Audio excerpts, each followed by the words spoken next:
د پیښور های کورټ بار وکیلانو اتحادیه باجوړ کې د جمعیت العلماء اسلام په غونډه د ځانمرګي برید غنده نه کړو د پیښې د عدالتي پلټونو غوښتنه یې کړې ده د افغانستان سره په پوله پرتی د خیبر پختونخوا باجوړ کې په 13 جولای د مذهبي سیاسي ګوند جمعیت العلماء اسلام په غونډه ځانمرګي برید شوی پولیسو په برید کې د شپږ 50 کسانو د وژل کېدو د احتجاج لیدو تایید کړی دی د برید ذمہواری داعش منلې ده د پیښور های کورټ وکیلانو د شورو یعنی چهارشنبه پرواز د جنرال باډه غونډه کړې او ویل چې ترغاګرو د جماعتونو وروسته ولسی غونډه پناه کول پیل کړل وکیلانو افسوس څرګند کړو دا وایي کړي چې په منظمه طریقه خیبر پختونخوا د ترغاګر راوستل شوی دی وکیلانو ویل چې پختونخوا د تیر 12 راځي ترغاګر ښکار ده او په دې ملک یوازې د پښتنو وینه بهيږي ریاست په خپل خارجه او داخلي پالیسیانو نظرثاني وکړي خلکو ته به ترغاګر په ضد راوتل یو आवाज کېدل وی ځکه چې د پښتنو نسل کشي روانه ده وینا کوونکو ویل چې افسوس خبره ده چې د افغانستان څخه ناروغان نه را پرې خودل کیږي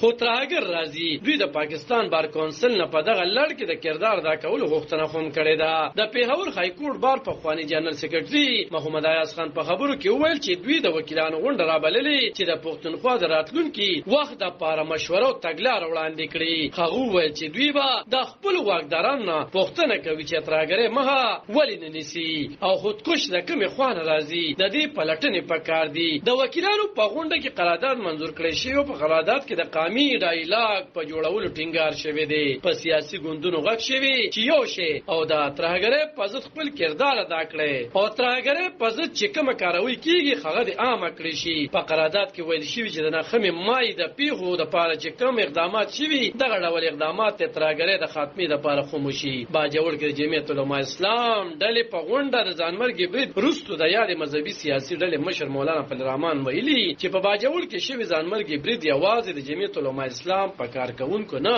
بلکې په ټول پاکستان او ټول امت مسلمه حمله ده امن او فساد یو بل مخامخ شوی مفسدینو د جمعیت العلماء اسلام پرم نه کار کوونکو پناه کړی دي هغه ویلي چې پښتنه خوره ترغاګر ښکار ده او د پښتنو مشرانو د جرګې را بللو یې ویلي او پر ریاستي ادارو یې پښتنه راولاړې کړې دي عالم خان شیرپو دلبر نیوز 400